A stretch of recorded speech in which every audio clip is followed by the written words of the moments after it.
au niveau de la suite de Genèse, une fois qu'on a abordé justement les événements concernant le Babel, on en arrive à l'histoire des patriarches. Il est quand même intéressant de resituer en fait un petit peu l'atmosphère historique. Je ne vais pas commencer à faire des grands discours sur ce qui se passait à cette époque-là, mais de quand même voir dans la région où Abraham vivait, puisque Abraham est le premier des patriarches, de voir un peu les influences politiques, les influences philosophiques aussi qu'il pouvait avoir. Il était vraiment intéressant de situer Abraham. On est dans le monde oriental, donc c'est pas du tout en Occident que ça se passe, c'est plutôt en Orient que ça se passe. Ou plutôt le Moyen-Orient. On appelle cette époque-là l'âge du bronze moyen. On s'apercevra d'ailleurs que plus tard, on entend parler, notamment pour le temple et tout ça, et pour le tabernacle, de cuves en bronze. Donc l'être humain a déjà découvert le bronze.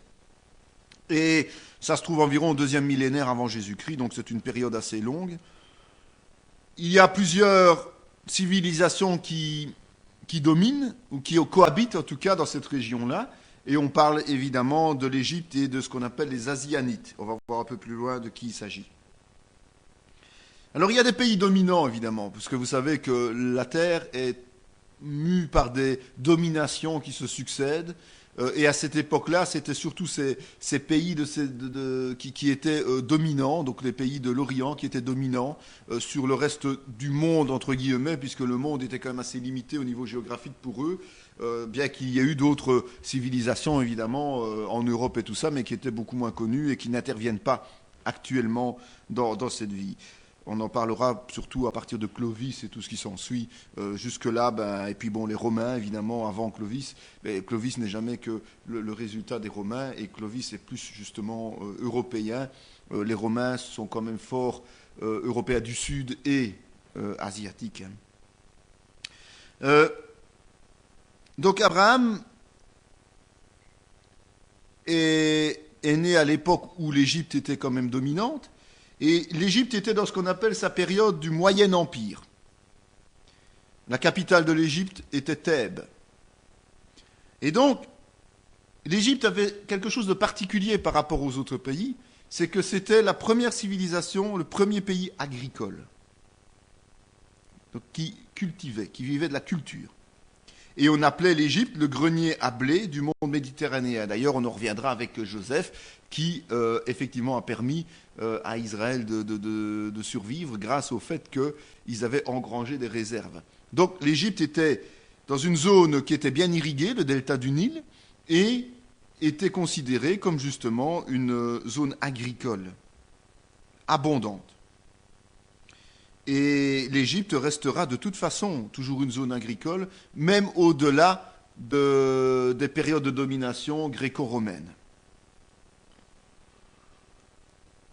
Comme à cette époque, c'était le cas, quand un pays était riche d'une certaine manière, c'est-à-dire là, c'était riche par le biais de la nourriture, de l'agriculture, eh bien, en général, sa puissance grandissait aussi au niveau militaire. Et donc, la meilleure manière d'avoir une autorité grandissante sur les pays voisins n'était pas nécessairement de les combattre, mais d'en faire des vassaux, c'est-à-dire des peuples sous domination, sous la protection et sous la domination. Et donc il y avait des villes qui s'appelaient notamment Byblos sur la côte, ou bien Sidon, qui aujourd'hui s'appelle Liban. Pour ça qu'on parle de l'Égypte à ce moment-là, puisque la domination de l'Égypte, l'influence de l'Égypte allait sur le Liban, et donc le Liban se trouve dans le Canaan, et donc l'Israël ancien, quoi, qui deviendra Israël par la suite, évidemment, ancien. Donc les Égyptiens ont fait des protectorats sur le pays de Canaan, sur la Syrie, qui est aussi un grand pays, et sur la haute Mésopotamie.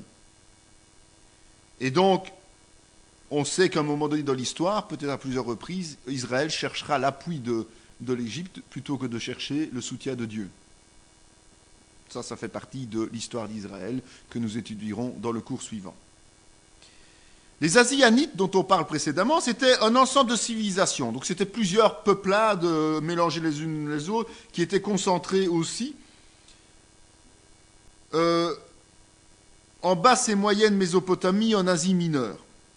Donc en fait l'actuelle Turquie. Donc ils étaient un peu plus hauts que les autres. Et il y a les Hittites, qui étaient aussi une autre population qui cohabitait avec les Asianites. Il y avait aussi des centres importants au niveau de la civilisation. On avait notamment Sumer, dont vous avez certainement entendu parler tôt ou tard, et qui était situé en Iran, Irak.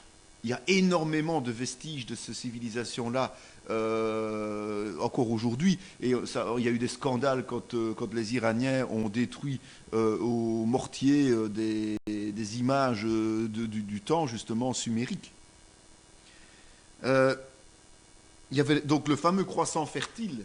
Ce n'était pas que de l'Égypte, ça remontait au travers de ce qu'on appelle Israël aujourd'hui, et ça remontait vers l'Iran, l'Irak. C'était toute une zone très très riche, le croissant fertile. Et évidemment, la population était aussi raffinée. Et il y a une richesse culturelle, une littérature religieuse, une architecture, dont notamment une peuplade qui s'appelait Élam, avec la capitale Suse, qui se trouvait le long du Tigre. Le fameux Tigre Euphrate, on en parle souvent, Iran, Irak et toute cette zone-là. C'était tout grandes villes en fait. Les tribus étaient des grandes villes. Les Asianites avaient tout villes autonomes ou en tout cas impliquées les unes avec les autres, mais ce n'était pas un grand royaume, soyons clairs. Mais c'était des grandes villes, et ces grandes villes connaissaient de plus en plus d'expansion parce qu'elles étaient aussi très fertiles. Il y avait de l'eau et tout. Et donc, ces plaines permettaient de devenir riches, et comme les Égyptiens, on féodalisait d'autres populations, d'autres tribus, d'autres familles, pour devenir de plus en plus important. On parle notamment de l'Anatolie aussi, qui était un autre pôle très évolué, avec Cappadoce comme capitale. Donc il y avait vraiment tout un amalgame de petites tribus comme ça qui prenaient de plus en plus d'importance. Et à l'époque d'Abraham, Sumer avait justement pu fédéraliser toutes les nations qui étaient aux alentours, et Sumer était devenue une civilisation très importante, et c'est là qu'intervient la fameuse capitale d'Ur, d'accord, dont on parle au niveau d'Abraham.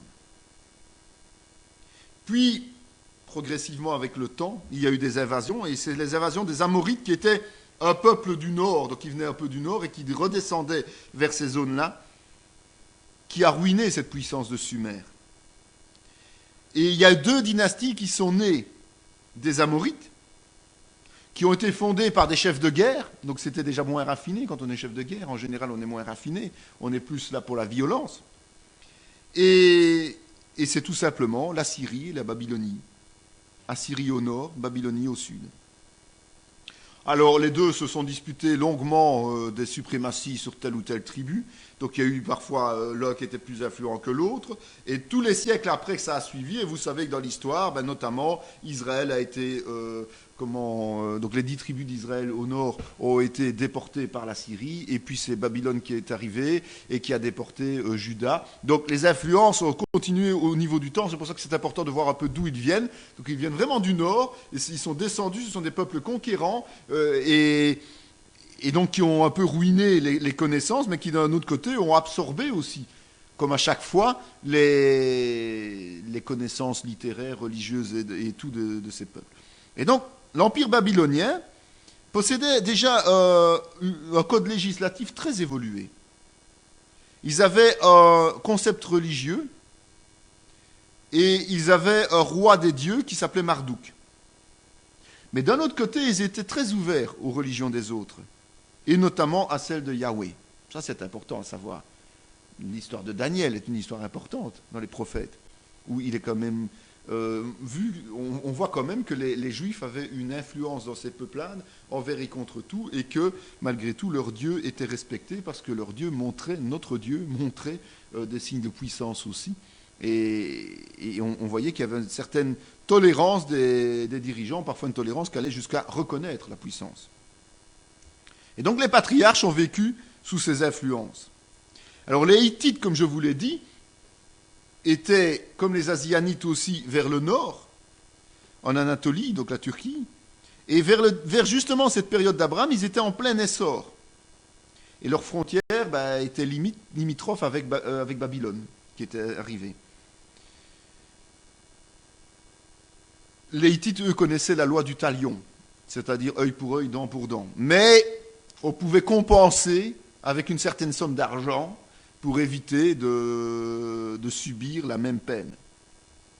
Et donc, ils ont aussi établi un code légal assez détaillé. Ils avaient une démocratie, si l'on peut dire, mais en tout cas un début de démocratie, contrairement à toutes les autres peuplades. C'était une assemblée de notables et c'est le roi qui présidait. Et donc, ça ouvrait un peu la perspective à la compréhension des autres. Donc, Abraham est né à ce niveau-là, et c'est ce qui explique peut-être aussi cette liberté qu'il a eue de voyager et de se déplacer selon la volonté de Dieu, sans connaître trop de peuples rébarbatifs. En parallèle à ça, donc nous avons vu les dominations. Maintenant, il faut aussi voir qu'il y a une population primitive cananéenne. Donc, il y avait des populations là-bas. Donc, au niveau des superpuissances, il y avait là des Cananéens qui survivaient tant bien que mal, qui n'étaient pas structurés, qui n'étaient pas des Asianites. Donc, c'était vraiment une race à part, en fait.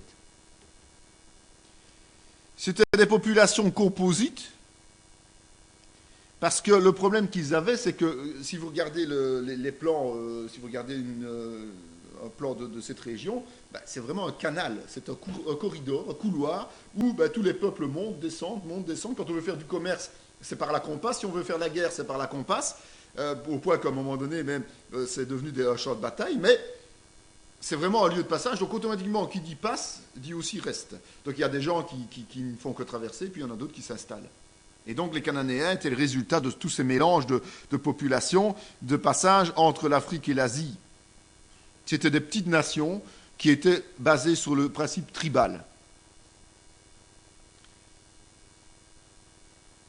Le fait qu'ils soient justement sur ce principe tribal et avec des origines tout à fait différentes, et n'étant pas asianiques, fait que c'était difficile d'avoir une civilisation forte. Donc c'était des zones faibles, d'accord ? Donc leur fonctionnement était plus rudimentaire. Ils n'avaient pas de code législatif évolué, ils n'avaient pas de culture religieuse, ils n'avaient pas rien de tout ça. Et dans ces clans, on peut relever les deux principaux qui sont les Amoréens et les Ammonites.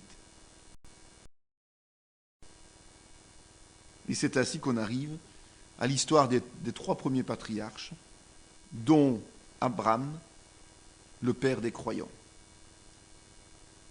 Romains 4,12 nous en dit, et le père des circoncis, qui ne sont pas seulement circoncis, mais encore qui marchent sur les traces de la foi de notre père Abraham, quand il était incirconcis.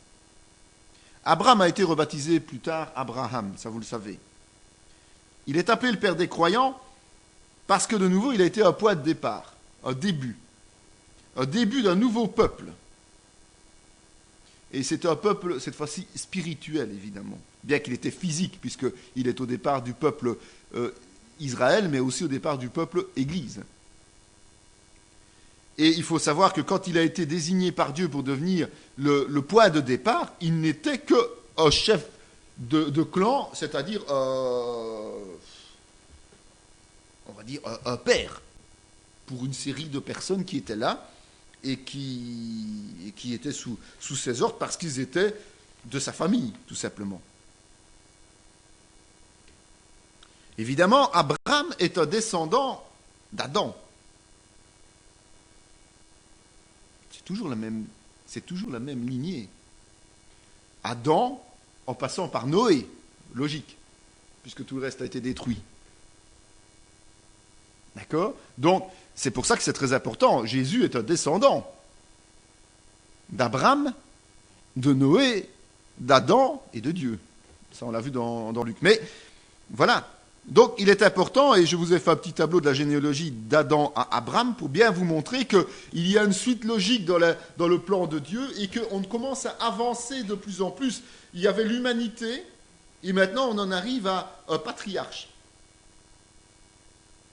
On est déjà un clan familial. Josué dit à tout le peuple, « Ainsi parle l'Éternel, le Dieu d'Israël, vos pères, Térak, père d'Abraham et père de Nachor, habitaient anciennement de l'autre côté du fleuve et ils servaient d'autres dieux. il faut quand même se remettre dans le contexte, effectivement. On a vu, Abraham vivait dans une structure un peu laxiste. Donc ça veut dire que les clans étaient chefs d'eux-mêmes, donc ils n'avaient personne au-dessus d'eux. De temps en temps, il y avait une influence d'un peuple fort ou quoi, mais de temps à autre. Mais, il a eu ce réflexe de foi, de suivre la volonté de Dieu, alors qu'il était prospère, il vivait tranquillement, paisiblement, en quittant son pays. En quittant son pays. Pour aller, on ne sait pas où. Il ne savait pas où il allait.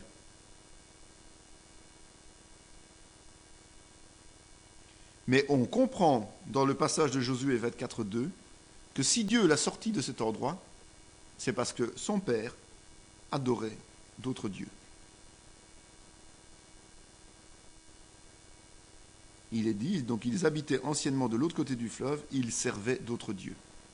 Abraham a été sorti, arraché quelque part de la région où il vivait, parce que c'était un peuple idolâtre, et que donc les successeurs de Noé, la branche qui venait de lui, et notamment Téra, qui était son père, eh bien, ils adoraient d'autres dieux. Ils étaient déjà idolâtres. Abraham partit, comme l'Éternel le lui avait dit, et Lot partit avec lui. Abraham était âgé de 75 ans lorsqu'il sortit de Charan. Abraham prit Saraï, sa femme, et Lot, fils de son frère, avec tous les biens qu'ils possédaient et les serviteurs qu'ils avaient acquis à Charan. Ils partirent pour aller dans le pays de Canaan, ils arrivèrent au pays de Canaan. C'est ça qui montre que Abraham était riche. Parce qu'ils ont pris tous les biens qu'ils possédaient et les serviteurs qu'ils avaient acquis. Donc ils avaient acheté des esclaves, ils avaient des esclaves. Donc il était considéré comme homme libre, aux yeux de la philosophie romaine ou grecque, comme on a vu tout à l'heure. C'était des hommes puissants, des hommes riches. Et donc, à 75 ans, avec son neveu qui était moins âgé, il délaisse sa terre, il délaisse son lieu d'origine, simplement sur une promesse de Dieu. Dieu lui avait dit qu'il serait le père d'une grande nation. Donc par la foi, il est parti. Et matériellement, parce qu'il a accepté d'obéir, Dieu lui a donné un territoire. Non seulement il lui a promis d'être le père d'une grande nation, mais déjà, dans un premier temps, il lui a donné un territoire, Canaan. Il y eut une famine dans le pays, Abraham descendit en Égypte pour y séjourner, car la famine était grande dans le pays. On voit que ce n'est pas parce qu'il avait reçu un pays qu'il était tout de suite bien installé. Et donc à un moment donné, il y a eu une famine et il a dû descendre en Égypte. Et on voit que cet homme de foi, qui a quitté toutes ses origines, donc c'est-à-dire que tous ses liens antérieurs, il les a abandonnés sur une simple demande de Dieu et sans aucune garantie de ce qu'il aurait, juste une promesse de Dieu. On voit que, malgré le fait qu'il ait connu cette puissance de Dieu, il va quand même fauter. Il avait une femme qui était très belle et il a menti. Il l'a offerte au Pharaon en disant que c'était sa sœur pour recevoir les bonnes grâces de Pharaon. Donc parce que ce roi était puissant à l'époque, eh bien il a préféré mentir, il a préféré sacrifier sa femme que de faire confiance à Dieu. Alors qu'il avait quitté ses origines, il avait quitté son pays, il avait quitté sa source, il avait tout abandonné. Mais, voilà. Et là, Dieu agit de façon un peu particulière, parce que Dieu ne lui a rien fait. À lui, il ne lui a rien fait. Mais il a frappé le Pharaon de grandes plaies. Ce qui a poussé justement Pharaon à se débarrasser vite fait, bien fait d'Abraham, qui a pu retourner en Canaan, tout simplement. Et là, Abraham a de nouveau, à mon avis, compris la puissance que le Seigneur avait. Et donc il a décidé de se séparer de Lot simplement parce que, il faut savoir que leur bénédiction était tellement grande qu'il n'était plus possible de cohabiter. Il n'y avait pas assez de place pour les deux. Il fallait qu'ils choisissent l'un ou l'autre. Et donc ils ont décidé de se séparer et Abraham par la foi a dit à Lot, choisis ce que tu veux. Choisis le territoire que tu veux. Il a parlé, va d'un côté, moi je vais de l'autre. Lot n'est pas allé ni d'un côté ni de l'autre, il est allé au troisième endroit. C'est pour ça qu'on le retrouve plus tard d'ailleurs à Sodome et Gomorrhe. Il n'a pas pris le bon chemin, il n'a vu que par ses yeux, Lot. Lot, il n'a vu que le profit qu'il pouvait avoir en ayant les belles plaines. Mais il ne voyait pas derrière la saleté des villes dans lesquelles il échouerait un jour. Et donc, il a laissé le choix à Lot. Et Genèse nous dit ceci, « Lève-toi, parcours le pays dans sa longueur et dans sa largeur, car je te le donnerai. » Abraham leva ses tentes et va habiter parmi les chênes de Mamré, qui sont près d'Hébron, et il bâtit là un autel à l'Éternel. Dieu a appelé Abraham. Abraham a tout quitté, est arrivé là. Après sa petite incartade en Égypte, il revient, il accepte de la séparation avec Lot, il laisse le choix des armes à Lot, et lui, il laisse faire Dieu. Dieu l'a déjà béni puisqu'il lui a donné Canaan. Mais maintenant, Dieu le bénit encore plus puisqu'il lui élargit ses frontières.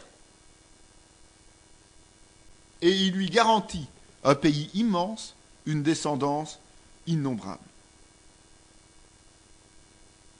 On voit que malgré le fait que Abraham n'était pas un guerrier, n'a pas dû faire beaucoup de guerres, beaucoup de combats, on voit que malgré tout, à un moment donné, il est obligé d'intervenir pour de nouveau délivrer Lot, qui s'est fait enlever. Et on voit qu'Abraham, là, n'a aucune crainte, il se bat et a suffisamment de force et de puissance et une armée autour de lui que pouvoir défaire de nombreux rois. Donc Abraham est quelqu'un de puissant, quelqu'un de déterminé, quelqu'un de courageux, mais il a ses faiblesses aussi. Hébreux 7, 1, 3 nous dit, « En effet, ce Melchisédek, roi de Salem, sacrificateur du Dieu Très-Haut, qui alla au-devant d'Abraham, lorsqu'il revenait de la défaite des rois, qui le bénit et à qui Abraham donna la dîme de tout, qui est d'abord roi de justice, d'après la signification de son nom, ensuite roi de Salem, c'est-à-dire roi de paix, qui est sans père, sans mère, sans généalogie, qui n'a ni commencement de jour ni fin de vie, mais qui est rendu semblable au Fils de Dieu, ce Melchisédek demeure sacrificateur à perpétuité. » Abraham vient de gagner toutes ses batailles contre les rois. Il remonte vers chez lui et il rencontre ce fameux Melchisédek. C'est un mystère, ce Melchisédek, dans la parole de Dieu. Ce Melchisédek, en fait, si on lit bien entre les lignes, non peut-être, mais bien les lignes, nous dit clairement que c'est Jésus-Christ. C'est le sacrificateur perpétuel. C'est celui qui n'a pas d'origine, ni de commencement, ni de fin. C'est Dieu. Et donc, Abraham le sait, le sent, s'en rend compte. Et Abraham lui fait allégeance. C'est vraiment la première apparition de Jésus-Christ dans la Bible après celle de la création.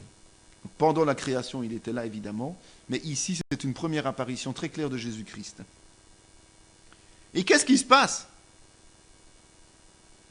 Ben, il se passe que Abraham lui donne la dîme.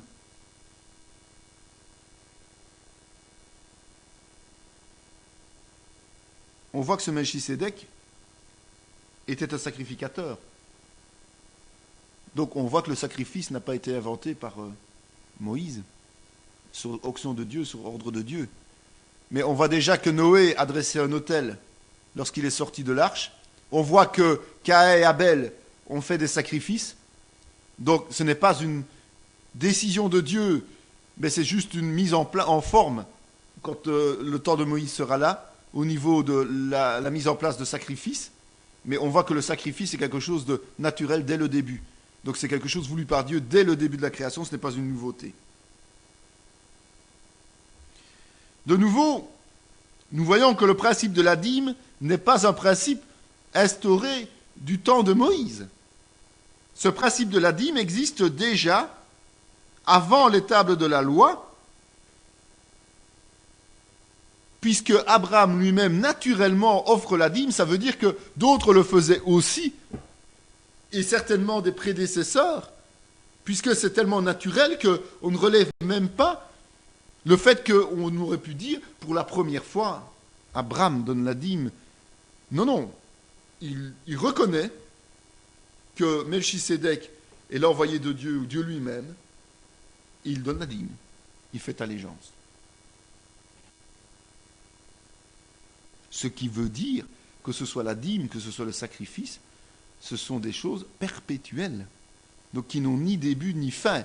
Le sacrifice de Jésus-Christ a une portée éternelle, mais la dîme spirituelle, la dîme est maintenue, quel que soit, que Jésus soit venu ou pas, elle existait de tout temps et elle existera de tout temps.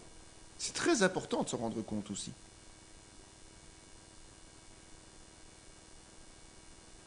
Et Abraham continue à avoir des révélations de Dieu. Et quand il a une vision, Dieu lui promet et lui réitère régulièrement la promesse de protection, de descendance.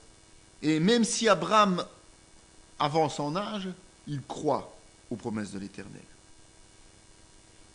Et c'est là qu'arrive la catastrophe que, Abraham, âgé de 86 ans, il faut dire que Sarai ne devait pas toujours être non plus très fringante, puisqu'elle devait aussi avoir plus ou moins le même âge. Mais elle donne de mauvais conseils à son époux, et comme l'enfant n'arrive pas assez vite, eh bien, comme c'est la tradition au niveau juif aussi par la suite, c'est que elle donne sa servante à son mari pour pouvoir procréer, puisque, comme je l'ai dit, le peuple de Dieu ne peut pas avoir de faim. Donc il faut qu'il y ait une procréation. Et donc Agar va enfanter effectivement.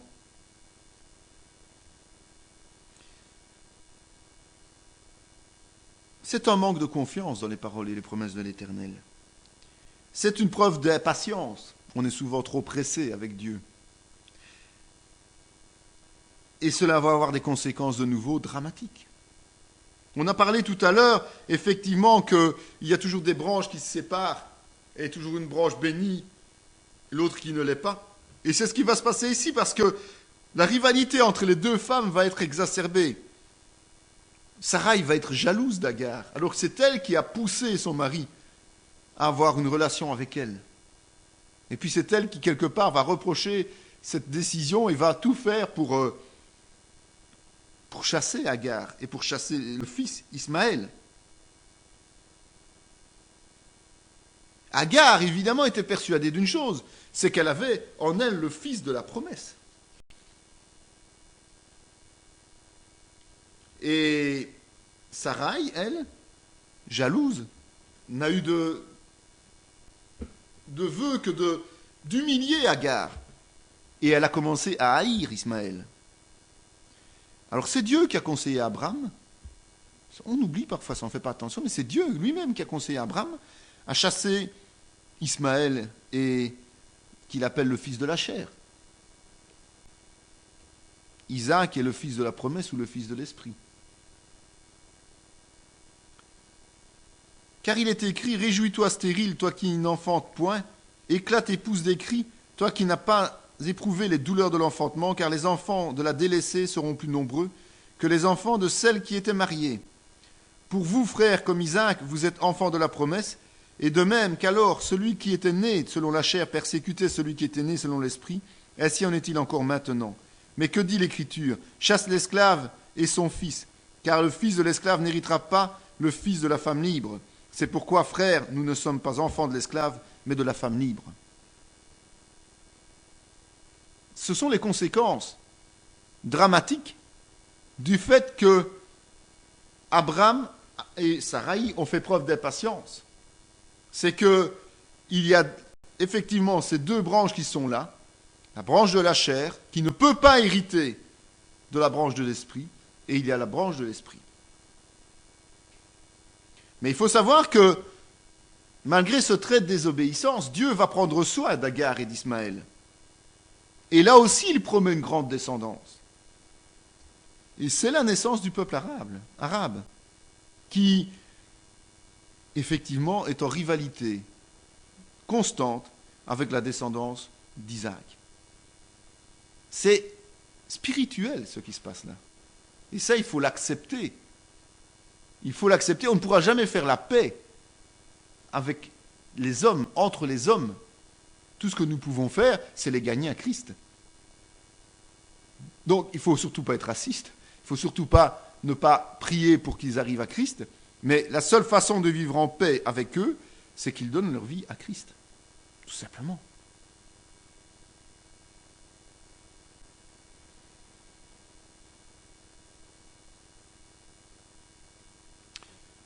Cette révolte, et ça c'est une petite remarque, contre justement les promesses de Dieu a, comme je l'ai dit, des conséquences négatives à travers le temps. Et donc aujourd'hui encore, il y a deux courants religieux monothéistes qui reconnaissent avoir la même origine abrahamique. D'accord ? C'est le christianisme et l'islam. Nous avons le même Dieu, quelque part. Nous avons la même descendance. Abraham.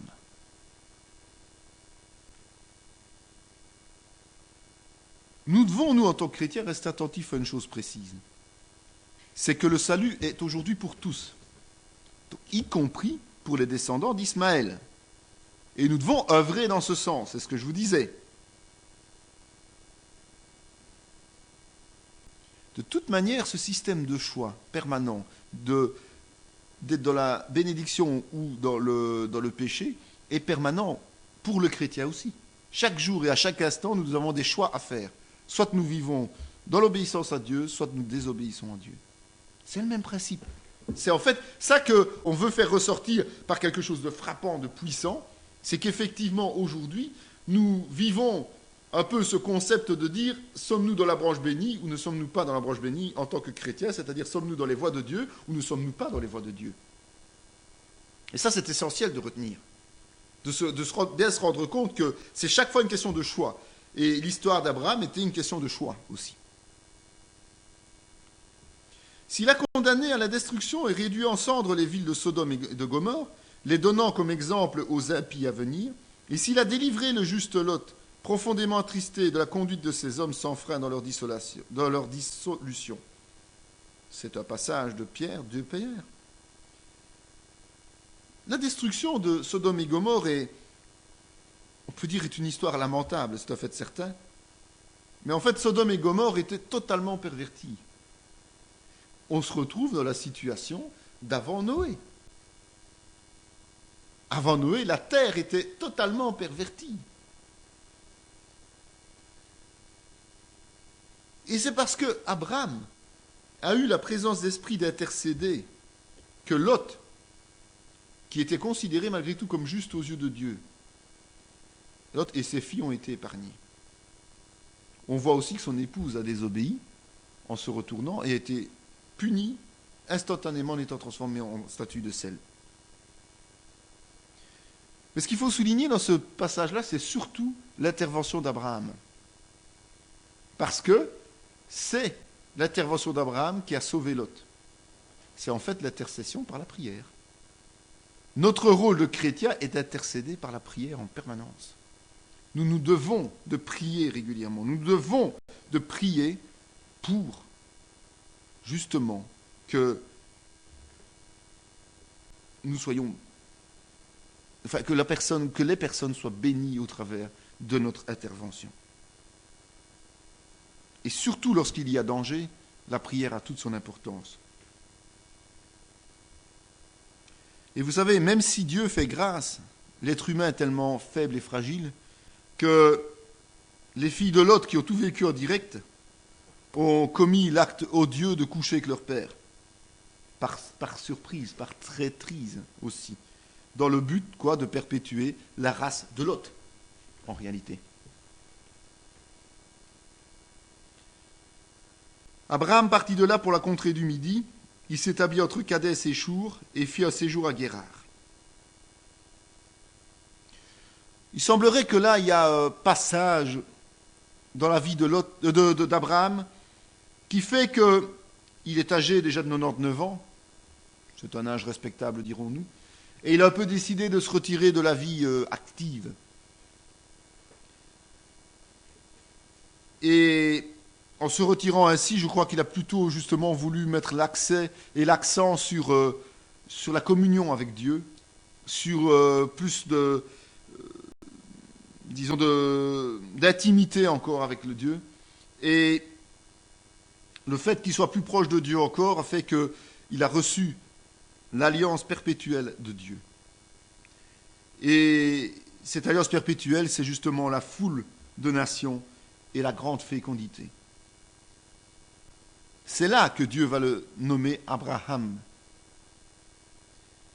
C'est là qu'il va être circoncis. C'est le signe visible de l'alliance. C'est là que Saraï deviendra Sarah. Donc Dieu ne rebaptise pas seulement Abraham, il rebaptise aussi Saraï. Il faut dire qu'Abraham était vraiment un homme de foi très proche de Dieu. Et il était un intercesseur puissant, ça c'est une certitude, notamment pour Sodome et Gomorrhe. C'est quelqu'un qui parlait en direct avec les anges de l'Éternel, puisque c'est quelqu'un qui a pu sans problème intercéder et qui a reconnu tout de suite que les êtres qui venaient et qui allaient vers Sodome et Gomorrhe n'étaient pas des êtres normaux, des êtres comme lui. Mais Abraham était aussi quelqu'un qui doutait régulièrement, notamment de la future fécondité de sa femme. Et sa femme, elle allait même plus loin parce qu'elle ricanait rien qu'à l'idée de pouvoir encore enfanter, étant donné qu'elle était très âgée.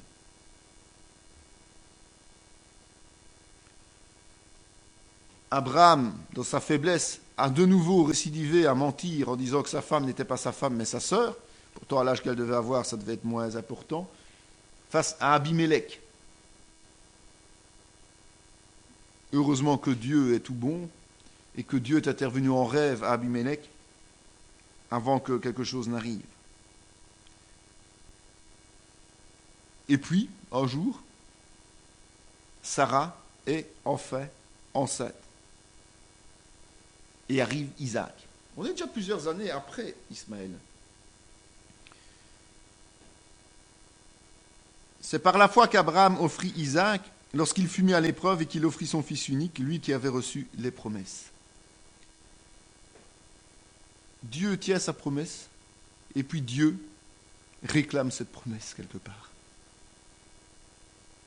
Dieu réclame Isaac en sacrifice. Et là, Abraham accepte, il le fait, il obéit. C'est ça qui est fou en fait. Parce qu'il y a des situations où c'est anodin, et là, il patauge et il tombe toujours dans le travers et dans le péché. Mais quand ce sont les grandes choses, il ne se pose pas de questions et il obéit. Évidemment, dans son cœur, il connaissait bien Dieu.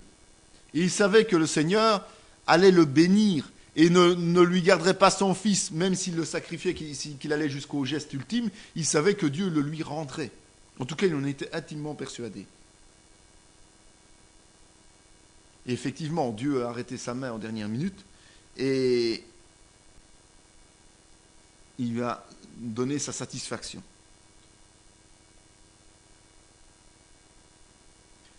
Évidemment, ce sacrifice de fils unique, ben là, il ne faut pas vous faire de dessin, c'est pour vraiment faire comprendre la portée du sacrifice de Jésus-Christ, puisque Dieu lui-même allait donner son fils unique pour le faire sacrifier sur la croix.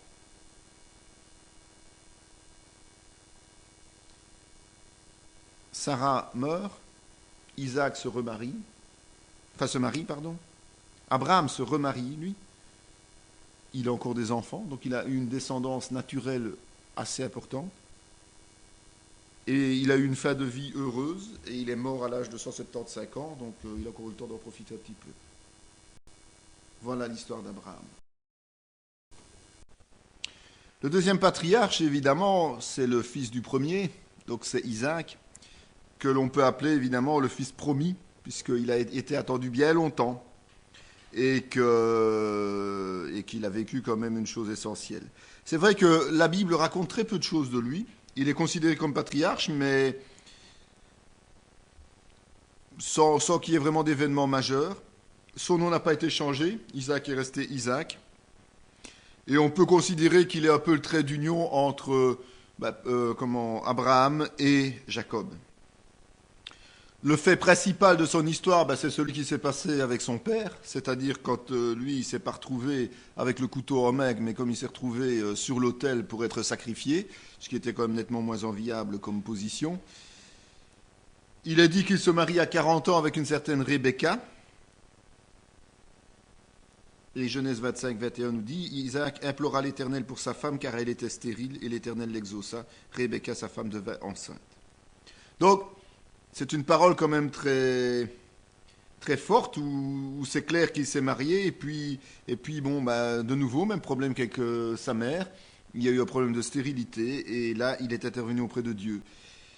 Et quand il a été âgé de 60 ans, il a eu deux enfants, des jumeaux, qui lui ont apporté bien des soucis aussi, un peu comme avec Isaac et Ismaël.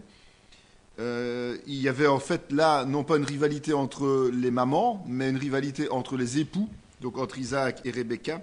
Isaac avait son cœur tourné vers Ésaü, l'aîné, et Rebecca, elle, protégeait Jacob, le plus jeune. Entre parenthèses, je mets ceci, c'est que la partialité dans l'amour apporte toujours son lot de souffrance et de tricherie. Donc si on n'est pas impartial dans un amour, il y a toujours des problèmes. Et c'est la preuve vivante.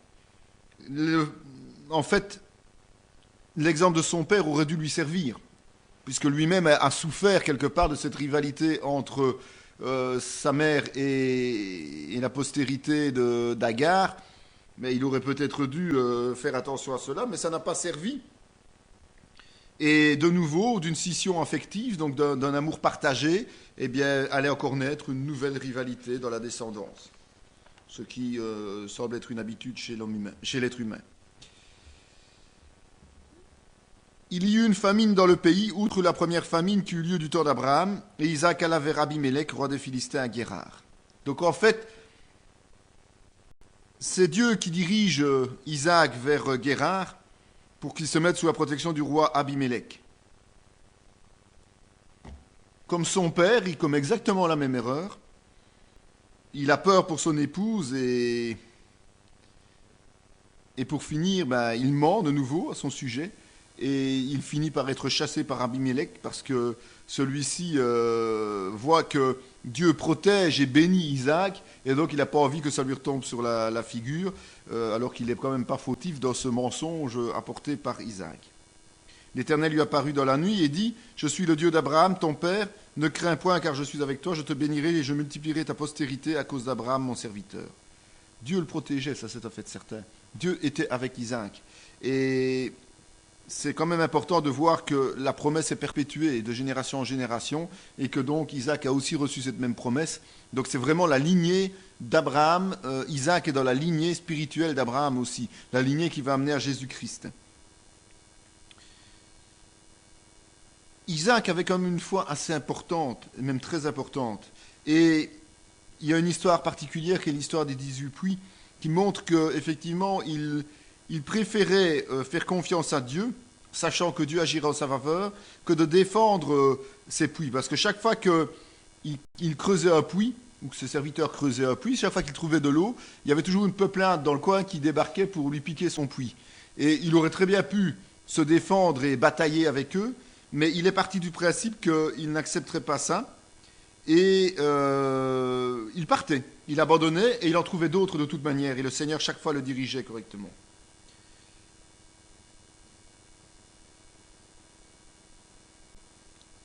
Abimelech, dont on a parlé tout à l'heure, qui avait chassé Isaac, à un moment donné, s'est rendu compte qu'il était vraiment prospère et que Dieu était avec lui. Et donc pour éviter d'avoir un jour Isaac et ses armées éventuelles qui lui tombent dessus, il a préféré venir faire une alliance avec lui à Beersheba. Petite remarque quand même, c'est qu'on peut observer que cette situation telle qu'Isaac l'a vécue, c'est-à-dire que cette proposition d'alliance du roi Abimelech qui l'avait chassé précédemment, c'est aussi quelque chose qui doit nous marquer en tant que chrétiens. Et c'est vrai que le monde Le monde ne nous comprend pas. Le monde a tendance à nous rejeter. Mais au bout d'un temps, il finit par accueillir justement les chrétiens. Parce que les chrétiens sont des exemples, en tout cas devraient l'être, au niveau de la convivialité, de l'honnêteté et du travail.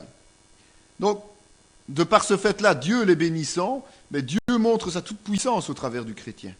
Et c'est important parce que ça attire l'attention des gens du monde, et à un moment donné, ils viennent vers nous uniquement parce que nous sommes bénis. Et c'est à ce moment-là que nous pouvons témoigner, évidemment, et les gagner à Christ. Il est donc effectivement primordial d'utiliser les dons de l'Esprit à bon escient, et ne pas avoir peur d'utiliser les dons de l'Esprit pour que, justement, la puissance de Dieu se voie. Mais, l'erreur à ne pas commettre, ce sont les attelages disparates. Le monde n'a pas du tout les mêmes ambitions que nous, les chrétiens. Le monde veut uniquement et simplement usurper ce qui est bon. Donc il veut bénéficier des bénédictions sans faire des efforts nécessaires. Donc nous, ce que nous devons faire, c'est être un sujet de bénédiction pour le monde, mais pas nous allier à ce monde. Soyons bien clairs, nous devons évangéliser dans ce monde. Donc nous devons bénir ce peuple au travers de le monde, au travers de notre comportement et de nos prières, de nos intercessions, mais nous ne devons pas nous laisser usurper les bénédictions de Dieu. D'accord ? Il dit, c'est toi qui es mon fils, Ésaü.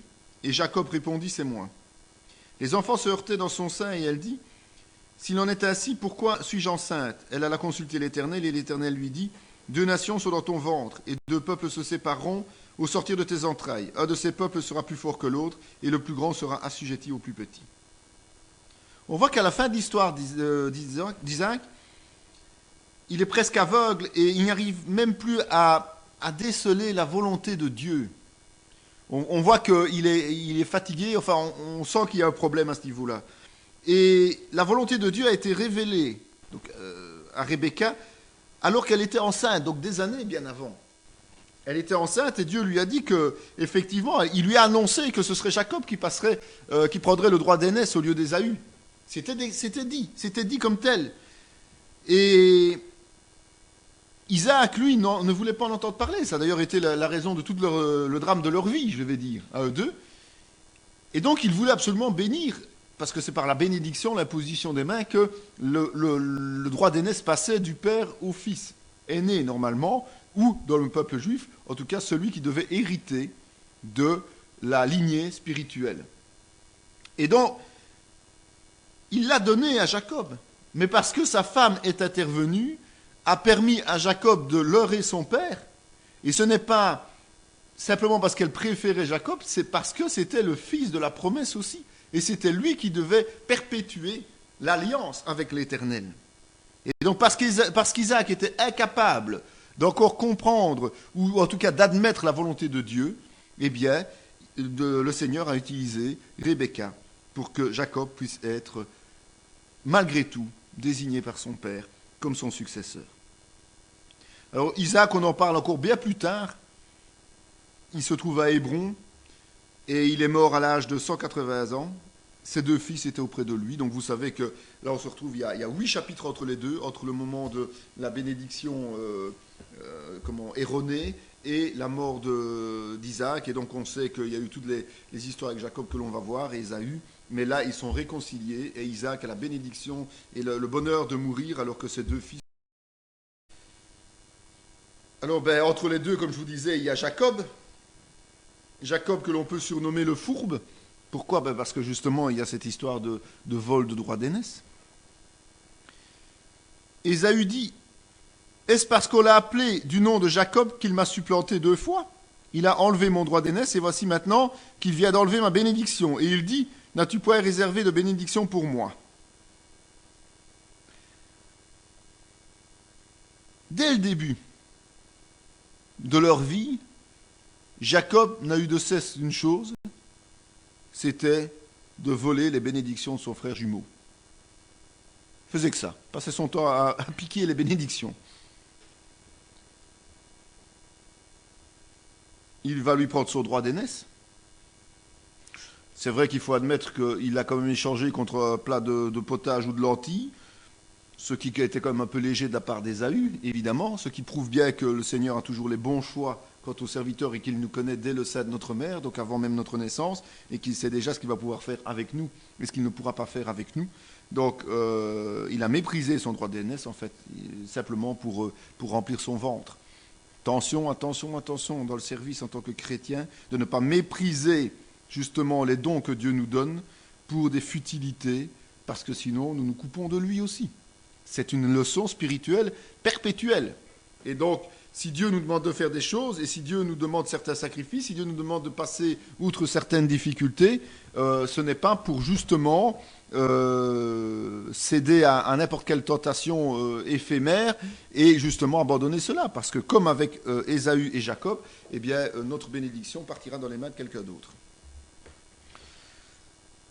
Alors donc, la deuxième fois où il va tromper son frère, c'est lorsqu'il va justement recevoir la bénédiction paternelle. C'est pas étonnant, évidemment, qu'après avoir d'abord piqué le droit d'aînesse et puis avoir pris la succession officielle, ben, il a dû s'enfuir pour ne pas être liquidé par son frère. Bon, je crois que son frère en avait un peu ras-le-bol, mais il était comme il était, mais bon, ça ne ferait plaisir à personne que de se faire voler tout comme ça et puis de ne plus pouvoir bénéficier de rien. Et donc il part, il s'enfuit. Il eut un songe, et voici une échelle était appuyée sur la terre, et ce sommet touchait au ciel, et voici les anges de Dieu montaient et descendaient par cette échelle. Ce n'est pas parce que Jacob doit s'enfuir, ce n'est pas parce que Jacob a volé les droits d'aînesse et volé la succession, que Dieu n'est pas avec lui. C'est une leçon à prendre, ça. Il y a parfois des choses qu'on ne comprend pas spirituellement. Pourquoi Dieu fait telle et telle chose avec telle personne? On dit, mais c'est pas possible. Mais si. Si c'est dans les plans de Dieu et si Dieu a décidé d'agir de cette manière, eh bien Dieu continuera à être avec lui. Et cette vision de l'échelle à Béthel est l'exemple justement flagrant que Dieu vient vers Jacob et vient à lui parler. Et Jacob craignait Dieu. Donc Jacob respectait Dieu. Et Dieu lui a renouvelé la promesse qu'il a faite à Abraham et à Isaac. Donc ça veut bien dire que c'était bien lui que Dieu avait désigné pour continuer le plan qu'il avait établi pour le peuple d'Israël.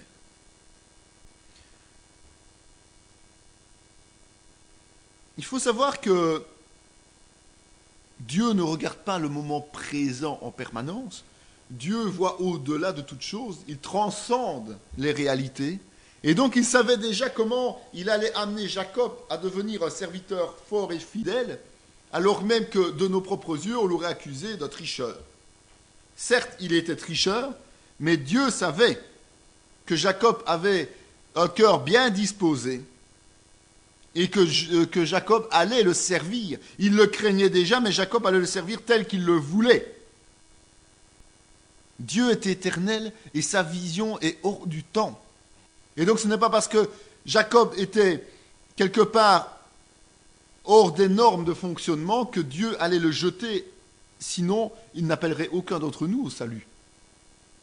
Lorsque nous sommes encore pécheurs, Dieu se penche sur nous. Lorsque nous sommes encore pécheurs, Dieu sacrifie son Fils. Et donc il vient nous chercher et il sait ce que nous allons devenir. Et c'est ce que nous allons devenir, et le fidèle serviteur que nous allons devenir qui intéresse Dieu. C'est pas ce que nous sommes entre-temps. C'est ce qu'il va faire de nous si nous le laissons agir librement dans nos vies. Et c'est ça qu'il voulait faire avec Jacob. Et parce que Jacob reçoit cette vision, il fait un vœu vis-à-vis de l'Éternel.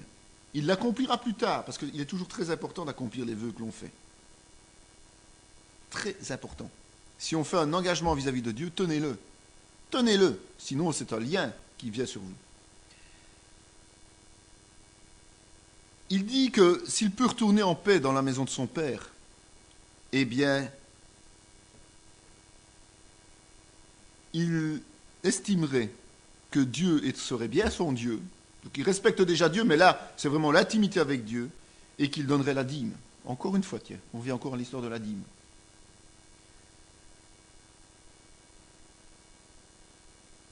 Dès que Laban eut entendu parler de Jacob, fils de sa sœur, il courut devant de lui, l'embrassa et le baisa, et il le fit venir dans sa maison. Jacob raconta à Laban toutes ces choses.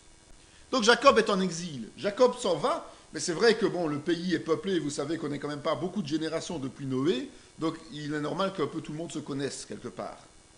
Et on en arrive dans cette région, lorsqu'il s'enfuit, il arrive chez un proche de la famille, donc chez un oncle qui s'appelle Laban. Et ce n'est pas parce que Dieu l'a choisi pour le servir plus tard, ce n'est pas parce que Dieu est venu lui parler à Bethel, qu'il ne va pas lui donner une leçon phénoménale.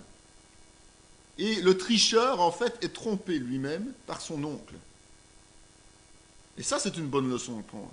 N'essayez pas de tricher avec Dieu, même si plus tard il se servira de vous, vous pouvez toujours payer les conséquences entre deux. Et le désert de Jacob, ça va être ça. Jacob va passer une situation qui va être longue et difficile parce qu'il va être pris à son propre piège. Parce que quand il arrive chez Laban, son oncle, il voit là une brave jeune fille qui s'appelle Rachel et paf, coup de foudre, il en tombe amoureux. Alors bon, Jacob, c'est vrai, a reçu l'héritage de son père au niveau spirituel, mais évidemment, comme il a dû décamper illico presto pour ne pas se faire trucider par son frère, il n'a rien, il est pauvre, il n'a pas de moyens. Et donc, son oncle, d'une générosité extraordinaire, dit « c'est pas grave si tu ne peux pas payer, si tu n'as pas de chameau, si tu n'as pas de brebis, si tu n'as pas de vache, c'est pas grave, mais tu vas travailler 7 ans pour moi. » C'était traditionnel, c'était normal, quoi, là. C'était tout à fait quelque chose d'acceptable. Tu n'as rien à me donner, mais c'est pas grave. Moi, je vais te permettre de payer ta place. Mais évidemment, l'homme est cupide. Les deux hommes sont cupides, quelque part. Et tout être humain a toujours des difficultés une fois qu'il s'agit d'argent.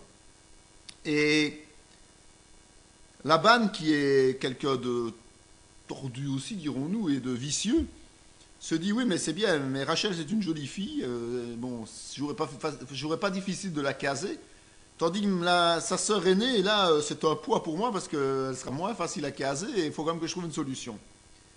Alors, au bout de 7 ans, quand Jacob arrive tout fier, tout content, tout heureux d'avoir fait ces 7 années, il se retrouve avec l'épouse qu'il n'a pas prévue. C'est Léa qu'on lui offre. Et qu'est-ce que vous voulez qu'il fasse? Il est coincé. C'est un peu comme quand Isaac a imposé les mains à Jacob. C'était trop tard de toute manière. Il ne pouvait plus faire marche arrière. C'était un engagement qui était pris. Ici, la même chose. Il a pris un engagement. Et s'il partait, il se retrouvait avec Léa et pas avec Rachel. Il était de la revue. C'était une parole que l'autre lui avait donnée. Il ne lui avait pas fait d'écrit, hein, soyons clairs.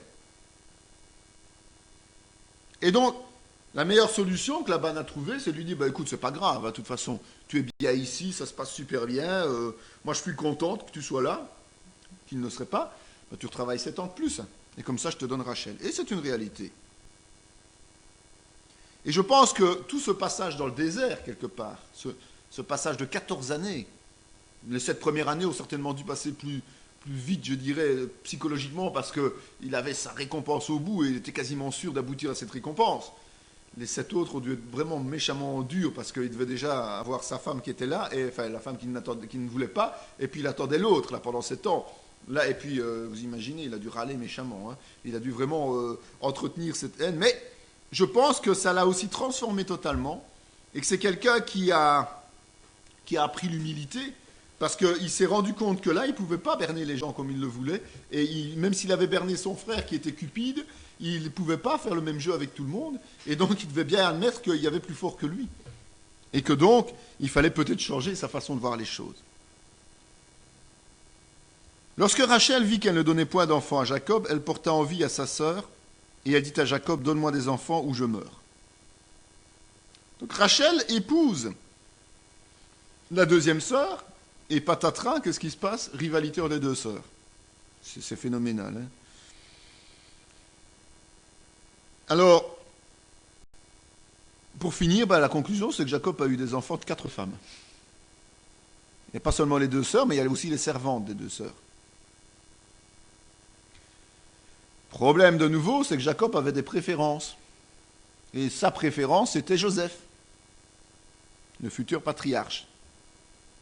Et évidemment, cette préférence a fait que Jacob a vraiment souffert énormément, puisque Jacob a pensé que Joseph avait été tué. Et Jacob lui a été une source de bénédiction extraordinaire pour tout le peuple hébreu, évidemment, puisque Joseph a été l'héritier de cette succession de patriarches. Jacob entendit les propos des fils de Laban qui disaient « Jacob a pris ce qui était à notre père, et c'est avec le bien de notre père qu'il s'est acquis toute cette richesse. » Jacob remarqua aussi le visage de Laban, et voici qu'il n'était plus envers lui comme auparavant. C'est clair que Jacob est arrivé pauvre. Mais il ne faut pas oublier qu'il était sous la promesse de Dieu, il était oint par Dieu, et il faisait partie du plan de Dieu. Nous avons vu que Abraham, Noé et tous les autres, tous ceux qui ont bénéficié de la protection de Dieu, ont toujours prospéré aussi. D'où l'erreur de l'évangile de prospérité qui dit « Croyez en Dieu, vous serez riches ». Non, attention. Soyez fidèles à Dieu. Soyez fidèles à Dieu en toutes choses. Et en son temps, Dieu vous enrichira et vous fera prospérer, matériellement, spirituellement. Et pourquoi faut-il d'abord spirituellement ? Parce que justement, il faut d'abord que vous ayez fait preuve d'humilité et grandir spirituellement pour que tout ce que Dieu vous donne serve à son royaume, serve à répandre la parole et serve à aller plus en avant encore pour lui.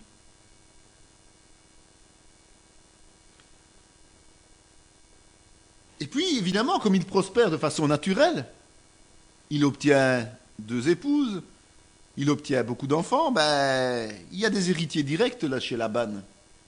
Alors, ils connaissent quand même l'histoire de Jacob entre nous. Ça se dit, vous savez, les ragots, c'est pas d'aujourd'hui. Les rumeurs qui traînent, ça a été déjà de l'époque. Et donc, il apprend et puis il se rend compte que les fils de Laban commencent à le regarder d'un drôle d'air, en se disant, ouais, mais s'il vient travailler ici, ce gars-là, bon, d'abord, il a acheté ses 2 femmes, d'accord, ce sont nos 2 sœurs, donc elles seront plus à notre charge, c'est pas mal, mais c'est grâce quand même au fait qu'il est ici, qu'il est en train de s'enrichir, et donc ce qu'il a, ça appartient normalement à notre père, faut pas exagérer, et donc si ça appartient à notre père, ça nous appartient.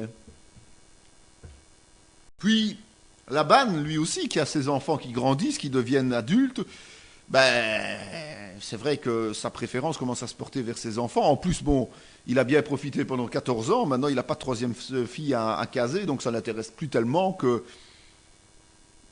notre ami Jacob reste auprès de lui. Donc Jacob sent que le climat commence à devenir hostile, et donc il s'enfuit. Il s'enfuit. Au lieu de dire au revoir, il s'enfuit, lui, il se casse. C'est toujours ce petit caractère tricheur, frondeur qui est là. C'est difficile de se départir de ce genre de défaut. Et évidemment, Laban, qui n'est pas le dernier des incapables, il le rattrape. Et il lui reproche. Mais pour finir, la conversation fait que, effectivement, la sagesse l'emporte, et donc, il le libère sans conséquence. Il y a quand même un événement très grave. C'est que Jacob s'est engagé verbalement vis-à-vis de Laban, parce qu'il y a eu un vol, il y a eu quelque chose qui a disparu. Et vous imaginez que c'est la femme pour laquelle il a trahi 14 ans, qui a volé et dissimulé les idoles de son père, et qui doit mourir et meurt. Ça valait le coup. Il a passé 14 ans chez Laban pour pouvoir avoir cette épouse-là, et cette épouse le trahit quelque part par son comportement insensé. Lui ne pouvait pas imaginer que son épouse pourrait le trahir de cette manière-là, et il la perd quasiment instantanément en quittant Laban. Les messagers revinrent auprès de Jacob en disant « Nous sommes allés vers ton frère Ésaü, et il marche à ta rencontre avec 400 hommes. »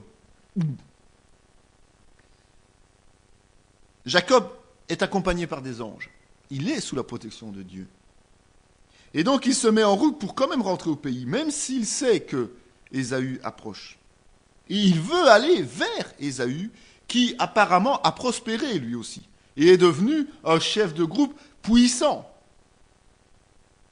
Alors Jacob, dans sa sagesse quand même acquise au travers de tout ce qui s'est passé, décide de diviser son groupe en 2, en se disant que même si un des deux est massacré par Ésaü dans sa colère, parce qu'il accepte que Ésaü puisse être en colère, eh bien, l'autre pourrait subsister. Et donc, la descendance de Jacob ne serait pas annihilée, anéantie.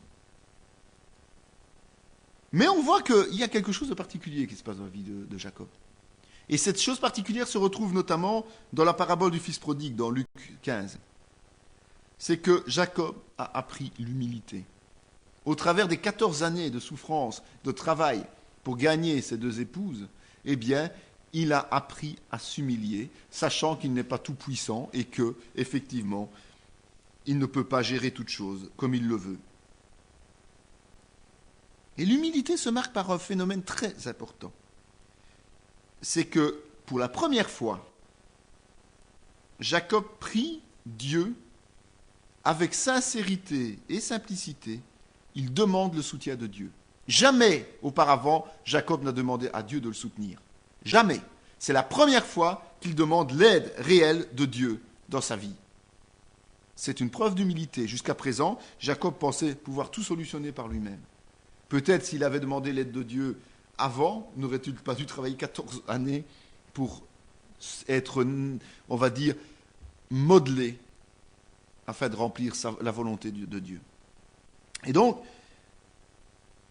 à partir de là, c'est sa nouvelle vie qui commence. C'est vraiment la charnière de sa nouvelle vie. C'est vraiment le moment où il y a un gros changement. Et sa nouvelle vie n'est plus basée sur le calcul et la tromperie, mais elle est basée sur l'action de Dieu. C'est Dieu qui agit dans sa vie.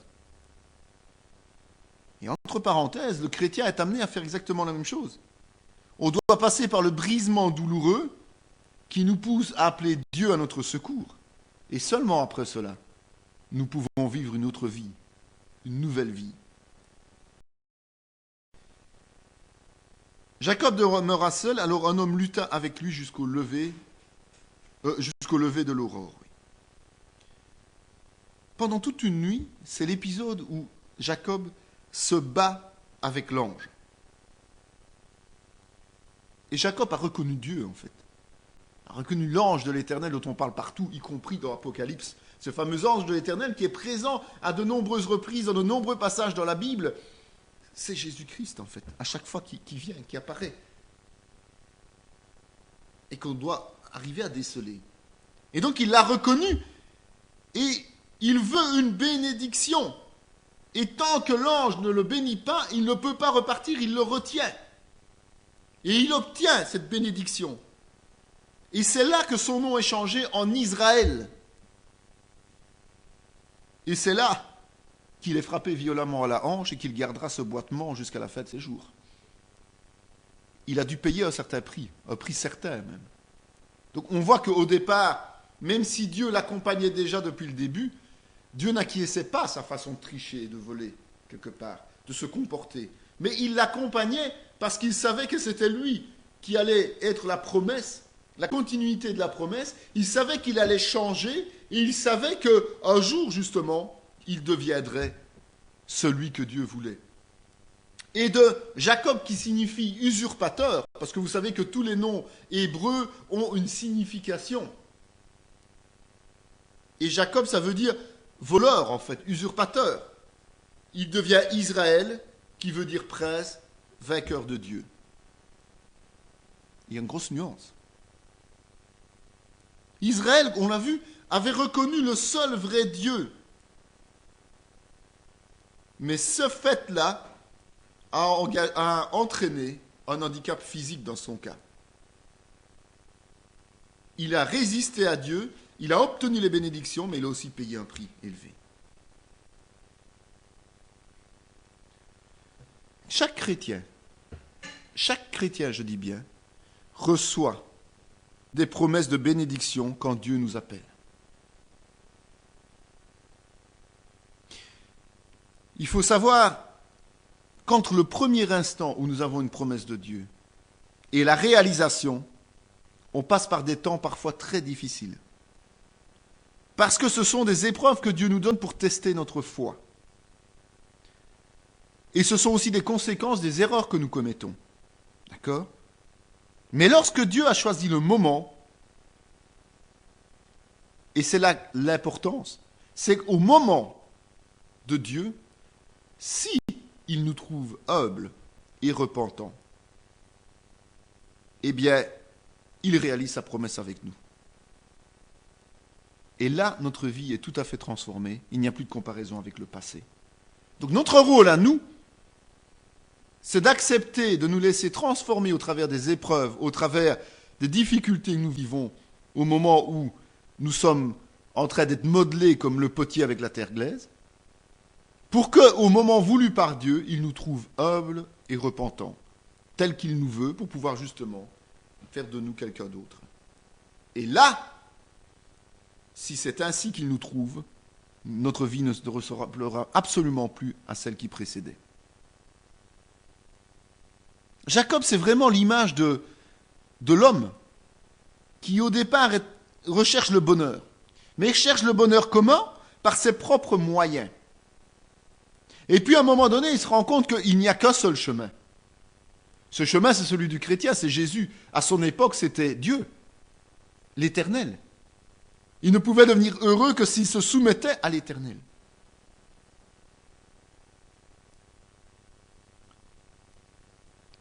Mais il faut quand même savoir qu'il n'a pas toujours été correct vis-à-vis de Dieu avant cela, et que malgré le fait que Dieu le bénit, il va quand même payer les conséquences de son passé. Et donc, les conséquences importantes de son passé, c'était quoi ? C'était principalement la disparition de Joseph. C'était l'exil de toute sa famille. Et ça a été le fait qu'il soit mort en Égypte. Il n'a même pas il n'est même pas retourné sur sa terre pour mourir. Il est mort en Égypte.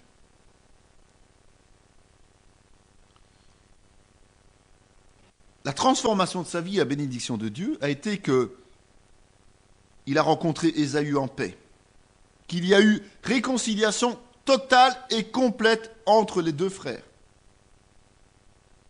Parce qu'Israël a accepté de se soumettre à son frère aîné, et son frère aîné lui a fait grâce.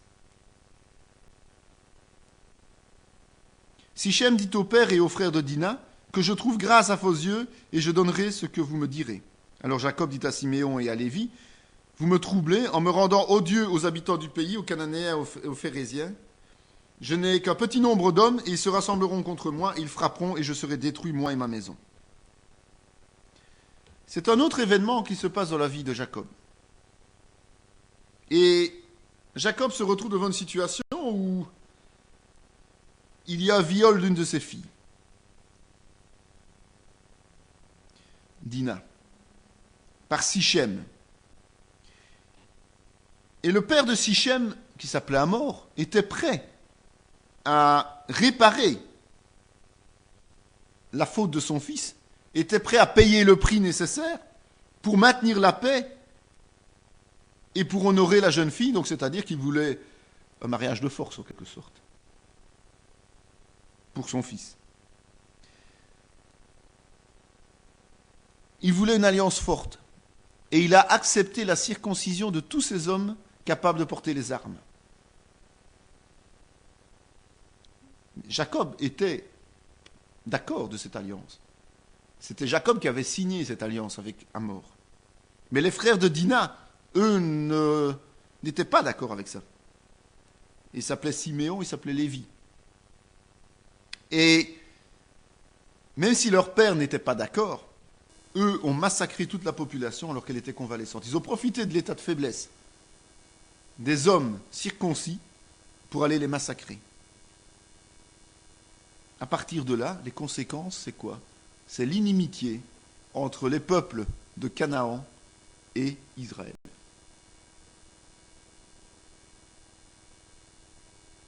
Et au fur et à mesure des déplacements d'Israël, eh bien, il s'est retrouvé à son point de départ, c'est-à-dire Béthel.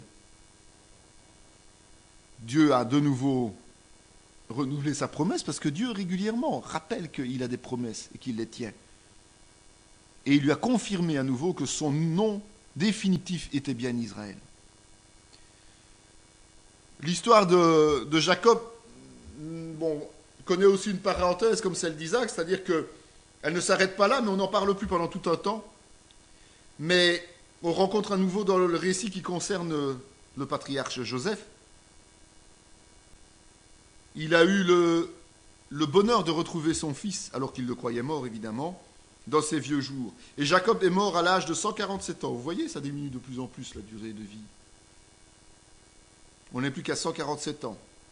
Il a été enterré à Canaan. C'était la terre où il avait vécu, comme je vous l'ai dit, avant de retourner en exil en Égypte pour ne pas mourir de faim, évidemment. Et c'est Joseph, son fils, qui a insisté auprès du Pharaon pour qu'il soit enterré là-bas, et il est allé l'enterrer lui-même. Mais il est mort en Égypte. Et vous savez que Jacob est à la source des 12 tribus d'Israël, sur laquelle va s'appuyer toute l'histoire du peuple élu, jusqu'à aujourd'hui, évidemment. Et ce sont ces fils ou leurs descendants directs qui vont donner les noms à chacune des tribus d'Israël. Il y a 12 tribus, et les noms vont sortir d'Israël. Alors, je vous ai fait un petit tableau avec une approche généalogique justement à partir d'Isaac et Rebecca pour arriver à Benjamin, le plus jeune des enfants de Jacob. Et donc nous avons Isaac et Rebecca qui ont eu 2 enfants, Ésaü et Jacob. Et Ésaü a une lignée à part qu'on n'a pas repris évidemment puisque celle qui nous apporte c'est celle de la bénédiction. Et donc Jacob s'est marié avec Léa et avec Rachel. Ils ont eu plusieurs enfants. Jacob et Léa ont eu Ruben, qui lui aussi a perdu son droit d'aînesse, comme de quoi l'histoire se répète continuellement. Il a eu Siméon et Lévi, et Judas, dans un premier temps. Léa, par l'intermédiaire de sa servante, a donné naissance à Gad et à Aser, qui sont les 7e et 8e dans la lignée, tandis que juste avant, la servante de Rachel, qui s'appelait Bila, a donné naissance à Dan et à Nephtali. Puis Léa a de nouveau enfanté les 9e et 10e de la lignée, qui sont Isaacar et Zabulon, et la fille Dina. Pendant ce temps-là, elle, Rachel, a enfin donné naissance à des enfants, dont Joseph et Benjamin.